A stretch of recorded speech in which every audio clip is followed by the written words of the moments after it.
The culture war is over. You lost.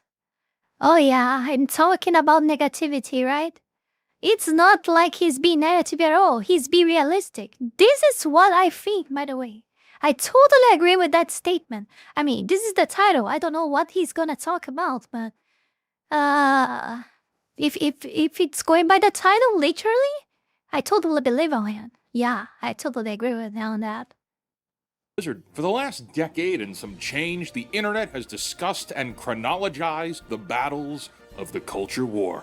Well, after all the releases of June 2026, I'm here to confidently tell you the war is over. Yes, the culture war is over. Do you know who won? No one. Humanity is lost. To give a brief introduction of this culture war, on one side, Well, you yeah, I find know people that, who pretty think a much. hero should adhere to the classical standards and beliefs of heroism that have been found throughout all of human history. That a story is supposed to mean something, and that you don't hand children, the next generation of humanity, protagonists that embody cowardly, weak, and or selfish ideals. The motivation of this camp of people is preservation of the values of the past. On the other side, you'll find institutions and people inside of them who look at the exact same stories and see a list of things that must be fixed. Too old, too simple, too narrow, built by and for people who don't look like the whole room. And they believe that to change and destroy the past is to make it better.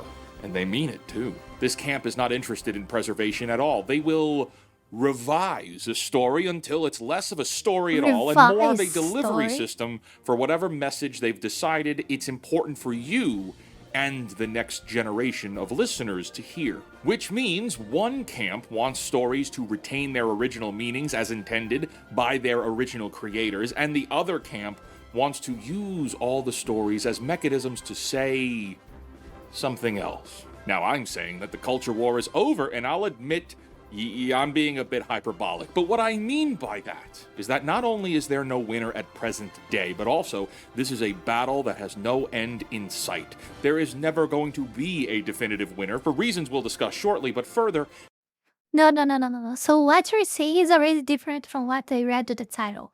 No. I gonna report him. I gonna report him, guys. I'm gonna report him because this is fake news. It's a clickbait title. No, I'm joking. Of course I'm joking. Come on. But I mean, I really think we lost this already. I mean, it doesn't matter how much people we have on our side, even though I believe that's still like I really think for the most part, like majority of people, it's kind of difficult to say, but I still think majority of people are on our side on social media, even though it doesn't feel like that because a lot of bots of the other side.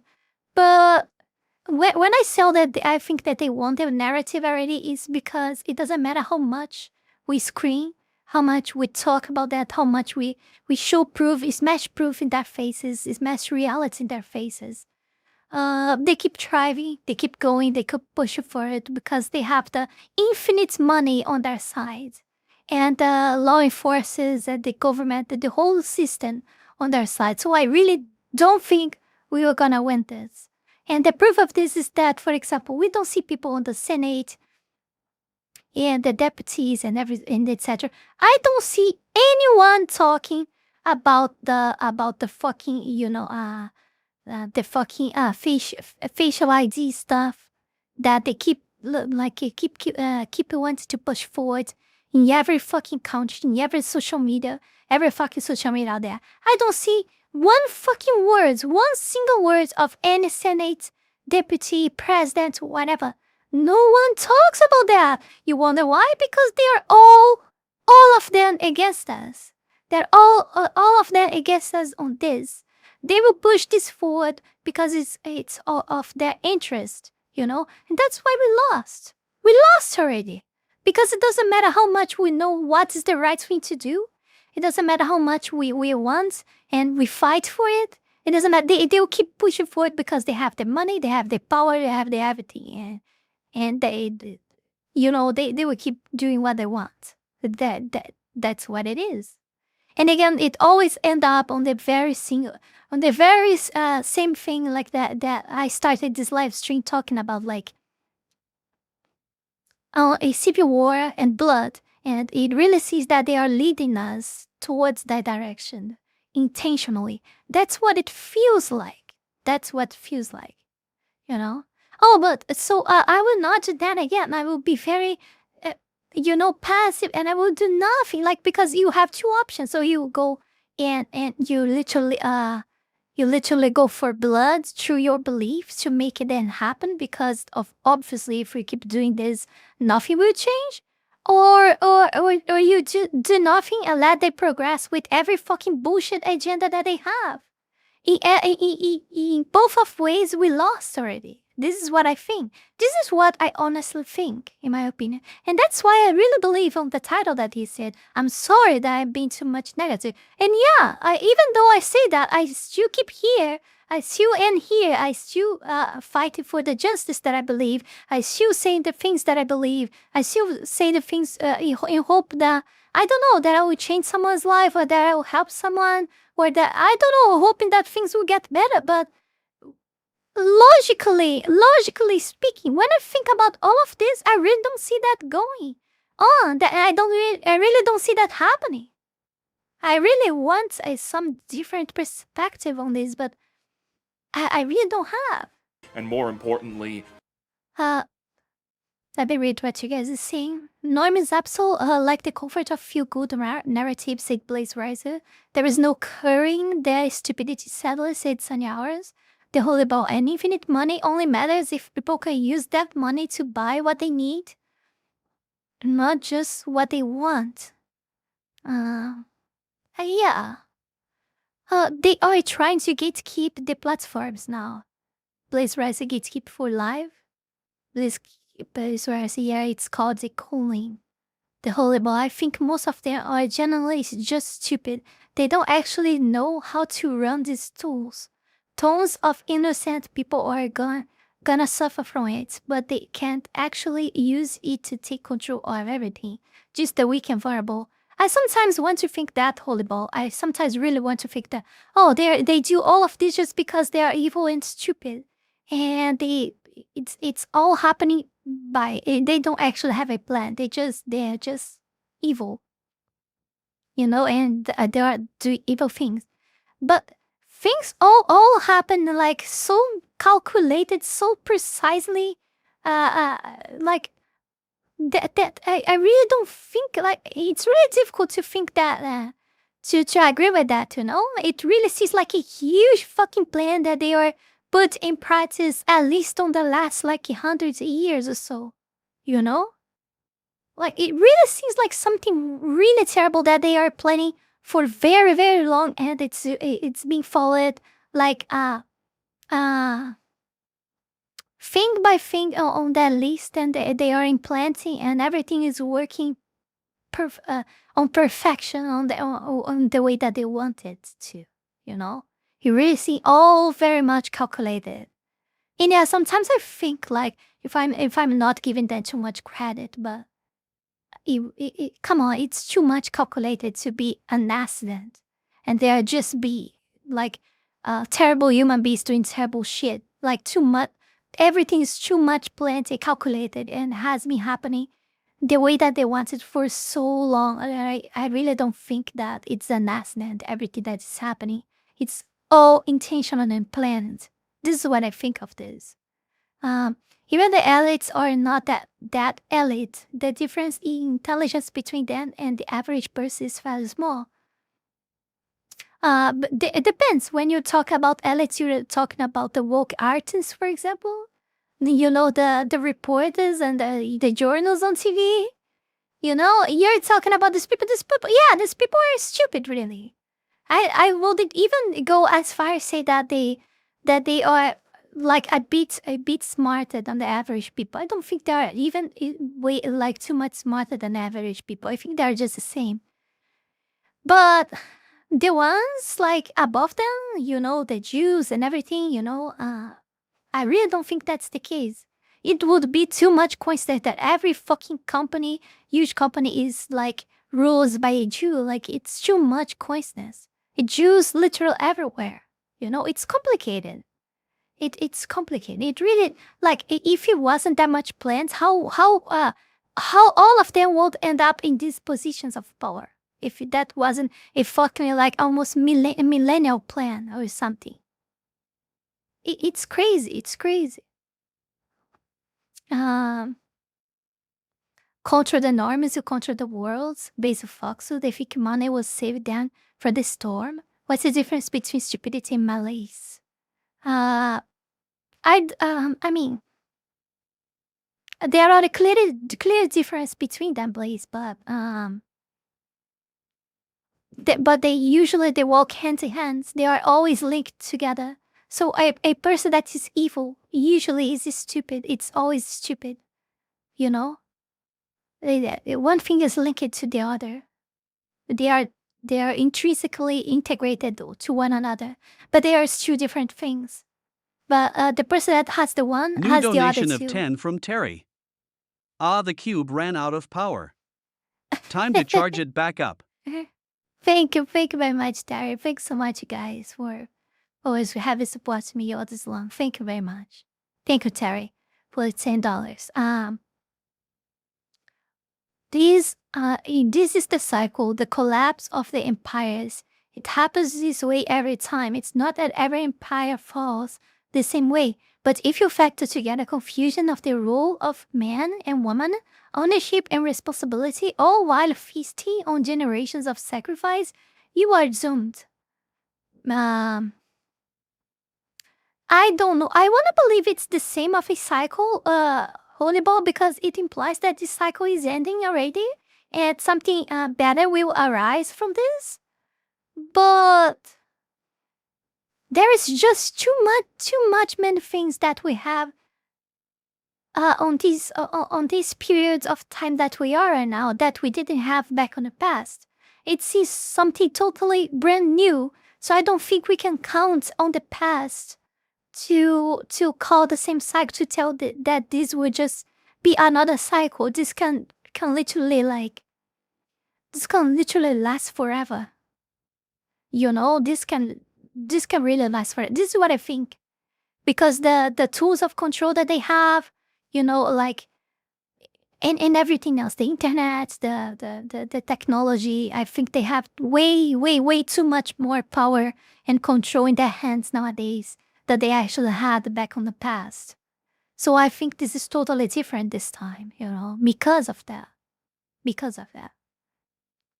But of course, I wanna believe I'm wrong in that part, but I wanna believe it's just another cycle that's ending and something better will arise. But at the same time, I don't know. I think about all of this. I think it's really just another cycle. This is to be something totally brand new this time, Blaze Rise said, then by intention you can disuse malice and stupidity? Huh? Yeah, they are stupid. They obviously didn't get their credentials by merit. Yeah, most of them. Lurk, thank you, JJ Beats BT. Dragon Tang, I think the top people are smart and they have their plans. Yes. Luxism is a fuck. I don't know what is Luxism celebrate. The horrible people, the people will be too sated and satisfied to say themselves. The woman will be whores. The men will be pathetic cucks or predators. Nobody can keep track of incentives. Nobody rewards noble behavior. And nobody, what? And nobody bothers to take responsibility. Are they really satisfied? Why we are not satisfied then? Why we are so angry and pissed off? Why we crave justice so much, at least me? Why I'm not even close to be satisfied then?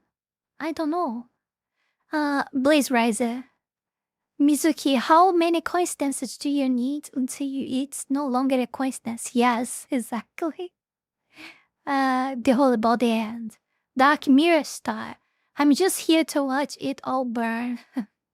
My prediction for the future is that someday a mulatto in loincloth will twerk over the bones of the life scientists. Oh my god! And it's Moton, the end. Mizuki, this is a brand new. Look up Weimar. Look up Weimar? What the fuck is Weimar? The whole about all our technology and society changes, and we still have the same crimes from the beginning. The infrastructure remains quite weak. All it takes is a collapsed supply line. How our technology and society change, and we still have the same crimes from the beginning. Yeah, that's true. That's true. Yeah, that's something to considerate, but I mean, they have, like, for example, they have too much weapons of crowd control, for example. Like technological weapons, drones and everything that they can just use against the population. How, like, the population, for example, can make a civil war and cause the fall of a government or something to change for something new, you know? If the government has all this power in their hands now. This is what I think. This is something new. Like before they had like the army, the military and stuff like that. But the power that they had, it wasn't even close to what they have today compared to the normal society. Even in armed societies like US, for example, even though you guys can all have guns there, I think you still are in disadvantage if you need to go against the government. The government is just like, they can just like do whatever they want with you guys, even though you guys are armed. But of course, you guys are in a way better situation than me, for example. In my country, we cannot even have weapons. Different tools, same plans, same mindset and actions. Now there are nuclear weapons. Low Rome didn't have those, and Nero absolutely would have used them. Oh yeah, it would. The all about this one is gonna be really bad though. Like 100 seconds of million. I think hundred S is like hundreds of millions. Like hundreds of millions of people are going to die. Yeah, that's true, and that's what I think. That's what they want. After all, they want to decrease the woods population, right? It's also part of their plan. Damn! Oh my god, will be terrible. Frosty, the internet and technology will fall over it. Fall over time if they stupid takes over the world, and things will return to normal after that happens. Can happen. Billions across the world in the really dense places. I'm expecting billions worldwide. Billions, yeah. Loxism is white, Jews hates whites. Oh yeah? I need to look for the definition of the words on the in the history behind of it. I really don't know this Luxism word. We are the minority. Look outside. Do you think the norm is car? The norm is car what? Weimar Republic, the predecessor state to Nazi Germany. Oh, a gas shortage almost ended the UK. They trade bodies for those government weapons. They need materials to make those weapons. And if the supply lines collapse, they are now relying on reserves. It also costs a lot of fuel to deploy those weapons, and they need to consider other militaries. With robots and AI, they will no longer need people. Every military vehicle on Earth is defeated by 3 Molotov cocktails. Fact. Oh my god, that's you guys are shooting talking a lot. Yeah, let's keep watching the video. That is a lot to watch, yeah. There is no winner because there is nothing worth battling over anymore. Every single major property, story, hero figure, every IP, every motivation, every possible plot point, everything has been defanged, declawed, neutered, tortured, and I kinda agree with him. I still think that there are some things to defend in some countries, but in others are already too late for anything at all. executed. And I know that sounds awful, and Wizard, you're blackpilling, but what I'm describing is that we stand upon the rubble of creativity. There is nothing left to fight for. And no matter how much you might dislike what Hollywood and Wall Street produce, regardless of the camp you find yourself in, there is no denying that what we're fighting over now is crumbs. No matter how many hundreds of millions of dollars Hollywood and Wall Street lose catering to the institutions, another reboot will be made. Exactly. Oh my god, I felt like I was the only one talking about this all the time. I didn't saw anyone talking about this. It's exactly what I keep telling you guys. And people keep like say, oh, you see another flop of Hollywood. No one talks about the shit I'm talking here or what the wizard guy said right now. You know? They don't care. They will keep publishing one after another, one after another, one after another. It doesn't matter. They don't fucking care. They don't care if you are paid to watch that freaking terrible movie or anything. They just wanna brainwash the new us, the new generation, the new people that are getting onto to the new kids, the teenagers and all. They want to brainwash these people. This is to work with that.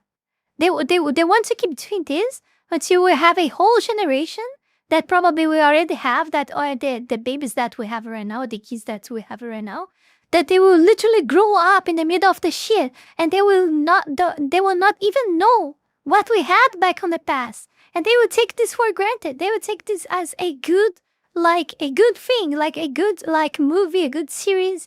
This is what they are aiming for, and they will keep spending money, a lot, like tons of money over that, you know? They clearly seem to not care at all. Another sequel for another day. Another remake, reshoot, retelling meant to re-establish relevance, restore reputations, and rehabilitate broken brands while reassuring shareholders that reinvention will restore recognition. Superman didn't do well at the box office. Supergirl is also not doing well at the box office. Man of Tomorrow will likely not do well at the box office, but there will be another one. There will always be another Super someday. And whether or not James Gunn is at the helm, it doesn't matter. There will always be another and another, and with each other, the story, world, culture, character, moral, and message that the original creators intended is slowly and steadily washed away until Superman is not even Superman at all. He's just Super Fella now. A guy who happens to be fella. And I hope I'm being clear that God. Superman is just an example of an infinite pattern. Replace Superman with any character or story you can think of, and it fits the same Yeah, sad that's outcome. really true. And so, Oh my God, well, man. why then? Why keep doing this? Why all the do-overs? And the constant fighting too. Like, why engage in a culture war willingly, especially to the tune of hundreds of millions of dollars lost? Well, actually, you'd be asking all the wrong questions. You would be assuming any of this is being made for you. And it's not. Yeah, Superman. It's the same I thought. It's like I said. They are doing this aiming the newer generations, probably the teenagers that are now, there was that are teenagers right now that are already very, brain dead and stupid. The ones a little bit behind me, and even the ones in my generation, they are stupid enough. There is a lot of stupid enough people to watch this bullshit, and. And there was behind the kids, the toddlers, there was that will grow with, they will literally grow with these movies. And is not for you. It's not for me either. We might be the customers with the wallets, but we're not the target audience. There is no culture war over your childhood, but there is a culture war over your children. Okay, so if the culture war on the surface is fought over what two camps of people envision as human values, well, deeper than that, the foundational core is actually what we pour into the next generation, whether people want to admit it or not. Well then, the best place for us to start with this discussion, I think, is with a brief observation of the most recent pieces of media. June 26th, 2026 Yes. saw the release of the second film in James Gunn's DC superhero universe, Supergirl. The team who made this movie went on the record before it came out and called protagonist Kara Zor-El an anti-hero. The director said it. James Gunn confirmed it. The lead actress Millie Alcock said she hopes young girls walk away after seeing the film knowing it's okay to be, and I'm quoting her here, a bit bad and a bit messy. This film was Oh, marketed and yeah? positioned as empowerment for women, but also children, both little boys and little girls. Yet it sees Supergirl as a belligerent drunk and not actually being the anti-hero they claim she would be, despite that being a whole separate issue because Supergirl is not an anti-hero. Nah, see, it's worse than that. Millie Alcock's Supergirl is positioned as a hero in the film, and she's told that she needs to be good. Be good is a repeated phrase by multiple characters, and yet the film does not actually uphold or embody the very definition it uses for being good. And they don't embody Because they want to change in the mind of the newer generations what actually means to be good. what being good means, because This the is what I uncomfortable believe. truth is modern Hollywood doesn't believe in good or evil, not anymore at least. This is actually a very serious position of argument in the culture war. There is no good, there is no evil. Everything is now a kind Everything is subjective. The truth is subjective. I have my truth. You have your truth. This is what they tell. And I've seen a lot of them telling this bullshit already. There is only one truth. I tell this every time. But they always come with this bullshit that, no, you have your truth and I have mine. What the fuck? What the fuck is this, man? of dangerous, sticky, morally gray. Nobody is really a hero, and anyone The whole concept of the truth is that there is just one because all of the others are wrong. That's why it's the truth. Because you cannot have two truths talking about the same thing, like one will be true and all of the others will be lies. Will be like it makes no sense. Anyone who strives to embody the classic virtues of heroism is a punchline, a punching bag, laughed at and mocked, pissed on by the Oh, dog. I saw the video, No, Frosty. I saw classic the morality video. is outdated and wrong. Superman sees the good in everyone, but I see the truth, is a quote from Supergirl in the movie. You see, goodness and the pursuit of goodness in one's real life are just bedtime stories you tell kids. The truth is for grown-ups, and the truth is that nobody's really good underneath. It's all just appetite and damage, and the mature thing is to quit pretending otherwise. Which is ironic, because while these writers think that they're able to extrapolate good and evil from their stories, replacing the heroes with Walter White derivatives of anti-hero, somehow they always leave in a little bit of pure, unadulterated evil. Supergirl is no different. Morally gray storytelling from Hollywood has become a belief system. Because once you decide nothing is really good and nobody is really a hero, writing gets easier. You never have to defend a standard because you don't have one. You never have to make a character earn anything because there's nothing left to earn. And never risk telling the audience something they don't want to hear. Because the entire creed of morally gray boils down to everybody's a little bad. So just relax. And that's funny because the people who tell you there's no such thing as good and bad are usually the people capable of doing the most bad. Okay, so that puts us in a position where we see what's being made today, right? That's Supergirl is just one of many remakes fitting the Trannies. morally gray structure, but that puts us in a position where we need to roll it back and properly define what is goodness. Well, it's not a vibe. It's not a personality. Aristotle defined goodness around 340 BC as that which aligns with human flourishing, the pursuit of ultimate happiness, or the word he used, which was eudaimonia, living a life of purpose, meaning, and rational activity in accordance with virtue, rather than simply chasing temporary pleasures. Conversely, evil, as noted later by Augustine and then Aquinas, is not necessarily an opposing force, at least not always. Evil is more of a deficiency or separation from goodness, which means for you to be good So that's why people with low IQ are aggressive and brutal and evil. Oh, that makes sense. requires active participation, choosing to do the right thing despite how hard it might be. And so that leads us to courage, right? You must actively be courageous in order to pursue goodness. It's not easy to do the right thing all the time. Being courageous is not the absence of fear, it's the choice to continue onward despite fear. Okay, so reframing, because this is a lot. One who pursues true goodness must pursue a life of purpose and meaning, and to accomplish that, you must be brave, all of which derives from the choices that you make. And those choices don't just mean action forward, they can also require restraint. See, cowards fail because they can't act, but brutes fail because they don't know when to stop. Someone who is pursuing goodness is standing in the gap of that. They can inflict damage but choose not to instead. Well, that adds another layer to this. In order to pursue goodness, you must wrestle with the possibility of inflicting harm and or doing wrong. For example, a guard dog that bites everyone isn't good. A guard dog with no teeth isn't good either. The best guard dog is one that can tear the bad guy's arm off, but is capable of restraint. Having teeth is a requirement of being good. If you take their teeth away, or bringing it back to humans here, if you take away the ability to inflict harm, then there's nothing left to admire.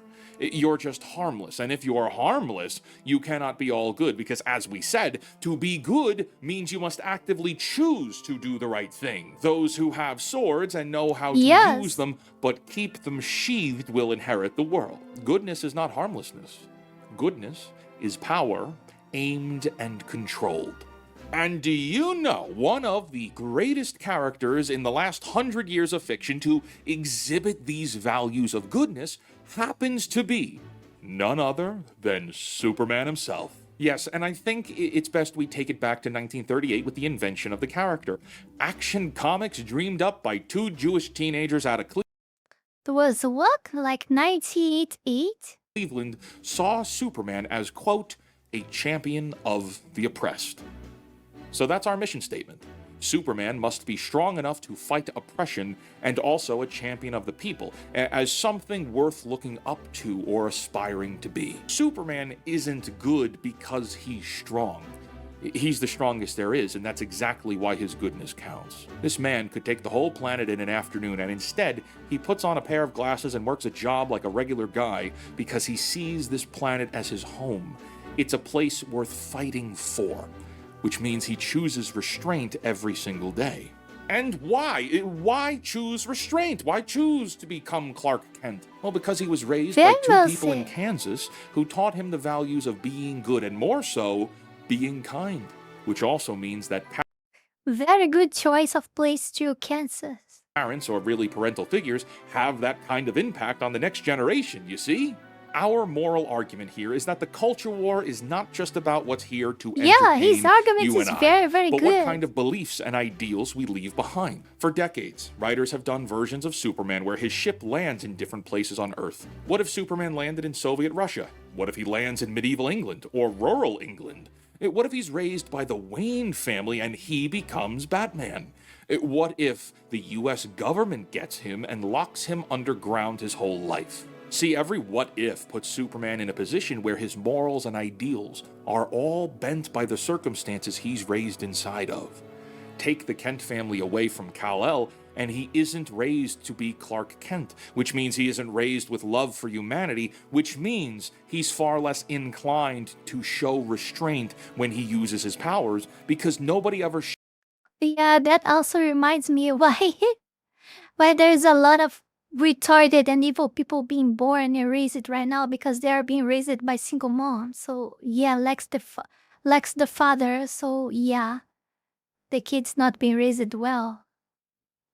And even more when even the woman where it's the only parent actually sees the kid as a tool. It doesn't give a shit to properly raise the kid well. So it feels like the kid is practically barely like being raised alone by itself, you know? showed him a reason worth restraining himself for. Same baby, same ship, same impossible strength, but you landed in a place that doesn't believe in goodness, and that child will have a much harder time learning about and finding goodness. And the sad part is that all of these Superman what-ifs that we just discussed aren't hypotheticals. We are doing an experiment with it right now, on purpose, with every child alive in the West. Because children don't only learn what's good from their mom and dad, they learn from stories we hand them, from movies they watch, from games they play, from other children, from their educators, and from their extended families. Yes, children are a combination of all these things, but what happens to a generation when every story they're handed has decided that goodness and being good was a lie all along? What happens when kids This is exactly the example that he gave, like as if Clark didn't was raised with the both parents. I don't know if you guys by the parents on Kansas. It's the same example that the wizard gave us here, like applied to our society. What if the cartoons that are teaching were supposed to teach kids nowadays some values, were actually teaching them very nasty stuff, you know? Instead, how do you think they would grow up to be? Who they think they would grow up to be? Who they will be when they grow up? You know? aren't raised with Superman and they only get Super Fella? Well, you already know the answer. You raise a whole generation of Kal-Els who never got Kansas. So what exactly is Hollywood replacing Aristotle's eudaimonia with? Morally gray storytelling. Everything is morally gray. Everyone is compromised. And sure, morally gray storytelling can be engaging at times. Most people point to Breaking Bad, The Sopranos, Game of Thrones, as stories that are compelling as a means of being a North Star. Walter White is one of the most interesting characters of the century. Therefore, everything should mirror Walter White. Isn't that right, Rings of Power? When used correctly, gray storytelling still knows that goodness is real, and it shows you the good with some pieces taken out. But Hollywood treats morally gray as a philosophy. It's less of a tool to elevate goodness and more like a religion, a belief system. I'm as drinking a belief, water morally still. gray removes all The wine definition. finished already. See, earlier long we ago. spent time defining good and evil, that to pursue goodness requires active participation. Well, if everything is morally gray, then there is no goodness. Nobody is actually good and nobody is actually evil. People just do things. Some of them do nice things, some of them do terrible things, but it all runs on one engine underneath, and that is, what did I want right then in that exact moment? It's a reductionist view of human beings, that everything we do is built on inherent desires and selfishness. We do as we want, because we can. Everything is preference and appetite. And as we said before, if nothing is really good and there aren't really heroes, then there is no standard to defend because you have no standards. There is nothing to earn, nothing really to overcome, because nobody set a bar anywhere for anyone to clear. Nobody has to be brave, since bravery was just a preference too. Yes. There's no hard right and no easy wrong. There's only the easy thing and the slightly less easy thing. And someone picking one over the other isn't a victory, it's just a mood. And what's interesting inside of this morally gray belief is how everyone points to Walter White as being a morally gray character. No, he's a villain. He's a bad guy. So is Tony Soprano. In Game of Thrones, almost everyone is villainous, and we find all of them interesting because bad people are interesting. A great villain is one of the best things a story can put in front of you. It just so happens that all of these stories have villains as the protagonists. There is no spectrum of grayness here. But look at what happens. If you take away good and evil from your story, then all that's left is bad guys. Let's go back to Supergirl, a film that dearly wants its protagonist to exist in a world that is morally gray, and yet the villain is anything but morally gray. Krem of the Brigands is a representation of pure I didn't internet watch the fantasy movie, by evil. the way. The only thing missing For on this obvious guy was a reason. mustache that he could twirl. Who- He has what the child fuck? brides in cages. He believes in eugenics. He's a bloodthirsty murderer, constantly seen on screen eating like an animal. So he's disgusting. He looks disgusting too. His men are also all disgusting. And there is no characterization, no depth, and no reason to see him as anything other than a checklist of everything a chronically online person thinks that evil looks like. Every box is ticked, every atrocity stacked, until he's so irredeemably vile that the only moral response becomes to kill him. And that is like a tell in poker. A screenwriter who actually believed in the gray, who actually thought good and evil are childish concepts, wouldn't need to. She could write a complicated man, somebody whose actions you understand, even if you hate them, is similar to the way Walter White works in the later seasons. Instead, she wrote a caricature of evil so pure and so ugly that you never have to sit with the weight of the choice of mercy. Supergirl tortures and then executes this man guilt-free. And here's what that means. The writer doesn't believe there's no good and evil. No, she believes it deeply enough to demand you see evil when she points it out. She just doesn't believe in the good anymore, but these writers... Oh my god, well, like, he's everything that he says so far is so detailed and so accurate. That is very, very impressive. It's exactly like what he's telling. Like, oh my god, it's so good. It's so good.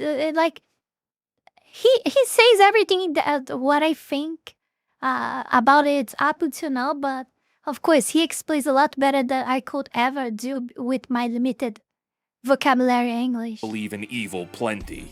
Yeah, and it's a really nasty problem now. These writers don't believe in goodness, so when they're assigned a character or characters that embody goodness, they do things to them to change how audiences perceive those heroes. Sometimes it's by making them the butt of every joke. Sometimes it's by deconstructing them. But overall, this is one that's really key because you already have emotional attachments to those heroes from their past iterations. The changes that are being made in today's adaptations are not for you.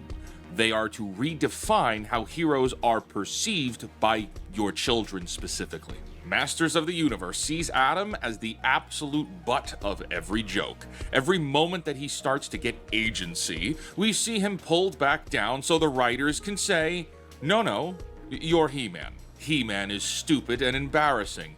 We need to make sure the audience laughs at you and not with you. His companion and mentor, Man-at-Arms, is reduced to a toxic masculinity talking point. A belligerent drunk who confesses that his daughter is the soldier he wishes he could have been. Toy Story 5. Oh my god! I didn't saw these movies, any of these movies, so... But He-Man saying that, that really hurts. 5 tells 4 stories in one that all converge at the end. One of which is the story with Buzz and Woody as they chase after Jessie.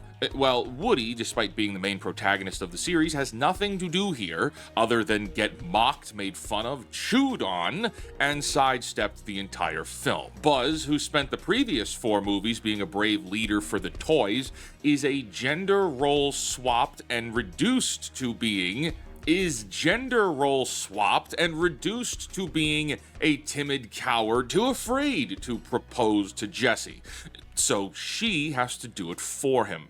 And when she kisses him, his leg pops like a swooning girl in... Oh my god. Oh, Jesus Christ. a 50s cartoon. And when they get married, it's Buzz who walks down the aisle. Isn't it funny? Aren't we laughing? It's just funny ha-has. The opening scene of Supergirl is Crypto the dog whizzing on a newspaper that has Superman's face on it, setting the tone that Superman is a joke. This is continued with Superman's appearances in the film being uncharacteristically insecure, stumbling over his words, and being, again, mocked on screen by the writers who clearly have nothing but animosity towards the character. And so that brings us full...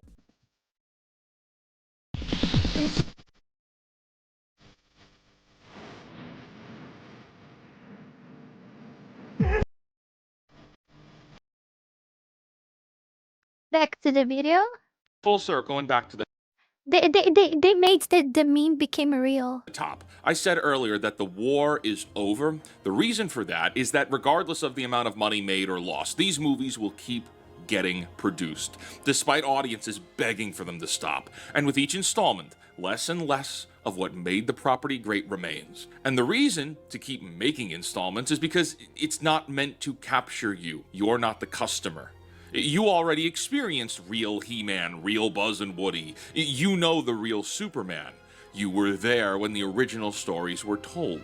What is being made now is to give your children a different worldview than what you have today. And you may say, Wizard, these are box office bombs. No one is seeing these. Yes, that's true. But they are getting lots of views on streaming. And so whereas you had Luke Skywalker, Indiana Jones, Superman, Batman, Spider-Man, X-Men, Thundercats, Hercules, Tarzan, Frodo and Sam, kids today have no original to measure against. Firstly, because they look at original Star Wars and they say, ew, that looks old. That's my mom and dad's movies. That's grandpa's movies. Yeah, that's number one. Everything has aged and kids are fickle, which means one side is coming to this culture war with a vulnerability, a hole in the armor. Stories of the past are bound to the past. And secondly, because what was made for the children of today is a feminized Buzz Lightyear. What's made for them is Superman getting mocked and belittled, and Woody getting mocked and belittled. He-Man is a joke. Lilo and Stitch made $1 billion in 2025 and saw Nani abandon the family for college. The aliens are bad guys. The whole found family arc of the original animated film has been destroyed in the remake. Avatar: The Last Airbender is one of the greatest fantasy stories put to screen. Zuko's redemption arc is fantastic. Well, the live-action replacement, not remake, replacement, from Netflix undermines everything that made the original great at every single level. See, it's everything. It's everywhere. Not even Avatar from Nickelodeon could survive. Every story of every time is on the table, just waiting for a hope-devoid writer to get their grubby hands on it. And because the kids have nothing to compare That's against, true, and that's so they don't sad. feel the downgrade, because you can't miss a thing you never knew existed. The emasculated versions of heroes don't feel like deflation because they never saw the peak. For them, Superman getting pissed on by a dog is the baseline. And it runs deeper than any single character because they're not just setting a child's idea of Buzz Lightyear or Superman or Luke Skywalker or Aang. They're setting the child's idea of heroes, period. Now consider what we said in part 1. If goodness is power aimed and controlled, then a hero is a dangerous thing that chooses mercy. If every hero... And that's why, like, it's another reason. This is another reason, holy ball, for what we say that this period of time is different from all the others. You know? This level of control that they have. You know, like, it's totally unique. You know? Oh my god, like, it's too many different things that we have nowadays that differ from all the cycles in the past. But I hope, I'm wrong and you are right, the whole ball. I really hope. I really hope you're right, because I really prefer to think that it's just another cycle, the end of another cycle, than literally something that will keep going down and down and down until Jesus Christ comes back. A kid meets between ages 3 and 13 is an insecure, fumbling, bumbling, declawed idiot that must be apologized for. Our hero quietly stops meaning the guy who learns to choose to be good. No, heroes are just jesters with superpowers, and at that point, all emotional attachment and meaning is lost. You don't have to teach a child to sneer at heroism. You just have to make sure they never once see the real thing, and then they themselves will not have any heroes to compare their own lives to. Nothing for them to aim at. What do you get on the other end of where there are no heroes? You get morally gray monsters. Augustine had a word for this 1600 years ago, and it's something we discussed before. Privation. Evil doesn't build. It doesn't need to. No, evil removes good and creates distance from goodness. So whether or not any writer or Hollywood executive drew any of this on a whiteboard or planned for... These are two people that I want to read the books of them, like Augustine and as I don't know how to say in English. I know the English version of his name is totally different. But here we call him like Saint Thomas d'Aquino. I think in English is Aquine. I don't know. It's different. You guys have a different name for him.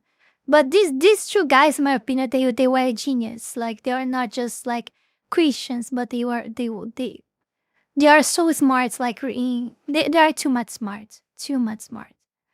Aquinas in English, right? It's totally different. It feels feminine. In my country, it would be a feminine thing. Yeah.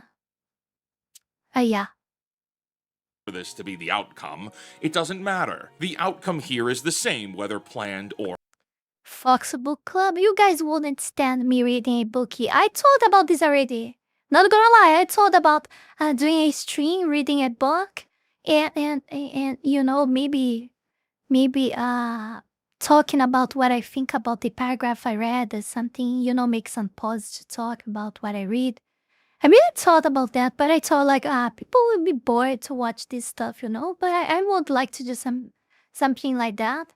It would be the best way for me to study something because I mean, clearly not having time to read books and etc. So if I could do that in a live stream would be amazing, but people would get tired of listening me. or not. A whole generation is getting its template for courage and goodness and what a man is even allowed to be from writers who think the entire concept of goodness is fraudulent. Be selfish?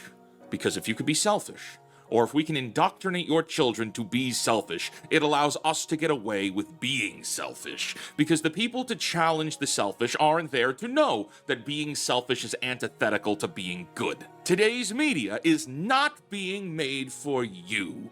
It is being made to erase you. At this point, I know many of you might find that what we've discussed here today seems hopeless and black-pilled, and I know that because I read many of your comments, but I'd like to resolve our discussion here with a call to action. I said earlier that the culture war was over and that you lost, and it's because stories are being told today that dismantle the value of stories across all of human. And they will tell these children, these kids that are, you know, that are absorbing all of this as well. Like, look, you know, they had like those different values that you guys don't have now because you guys, you know, you guys watched these videos and you guys grew with this stuff. And, you know, you see how special you guys are. Look at your ancestors, your parents, your grandparents. They all lived in war, you know, all killing one another, all discussing politics and stuff like that. Look at how like it didn't lead into nothing, and they will use it, even our fight for justice right now as something to kids to have a nick about, you know, is something like that. You know, I of course I'm not explained that well, but it's more or less like that. History. This is not going to stop. They are making hundreds more even right this very minute. It doesn't matter if you personally are not seeing them. Some people are. And if they're normies, they're walking away thinking they have a grasp on who Supergirl is. They see Rings of Power and they think they understand Tolkien. They'll see the upcoming Narnia remake with a female Aslan the Lion that takes place in the era of rock and roll from Greta Gerwig and think they have a grasp on C.S. Lewis. It's never going to stop. So no, we lost the war, but the truth is we were never going to win that fight. They're too powerful. They own too much. We've given too many chances and too many freebies. That's the war over the studios, over Hollywood, over movies and TV and entertainment, over who gets to hold the pen on Superman this year. That war was never winnable, and it was never the war that actually mattered. I told you at the very beginning, there is no culture war over you. There is a culture war over your children, and that war rages on. And that's one that you could still win. And the fight is not out there, it's not in the comments section or the box office. It's in your house, with your own kids. It's with your families, your nieces and nephews, your friends, your communities. We spent this whole video proving one thing above all the rest. Superman is not Superman because of Krypton. He is Superman because of Kansas. Because two people on a farm bothered to raise a deity to be confident and kind. It's your job to be Kansas. It is up to you to be the Kent family for the next generation, for the current generation. We turn to entertainment as a means of finding values worth embodying in our own lives, and it is time to start living them today, That to is be there cute. for each other, to be a better father, a better brother, better son, better mother, sister, daughter, a better friend. You know the truth. You lived it. You got the best versions of every story worth telling in our era. Heroes who paid for their goodness with sacrifice and hard choices. And because you got all that, it is on you to be that for the people who get none of it now. Now, normally on videos like this, I often resolve by saying that it's up to you now to go tell stories and make the next wave of entertainment to compete with and replace what we have today. And that message very much still stands, but I think there's more to this one here. I think there's more action to be done.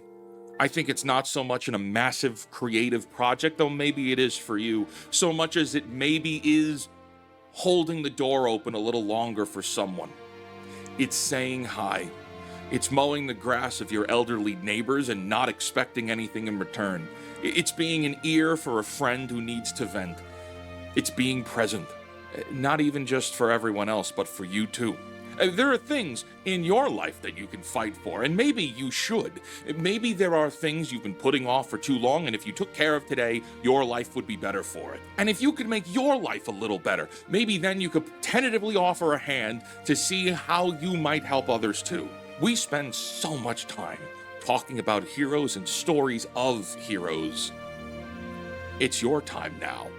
It's your time up there. I think we have a lot of work to do, and it's going to come down to us. Until next time, create, innovate, inspire, and cancel Disney+. Cancel Disney Plus, yes. I would say cancel Netflix and Amazon and Prime and all of that stuff too. Damn, the fake wizard is the best wizard that we have. That's crazy. But it's a good wizard indeed. But it's a fake wizard. Damn.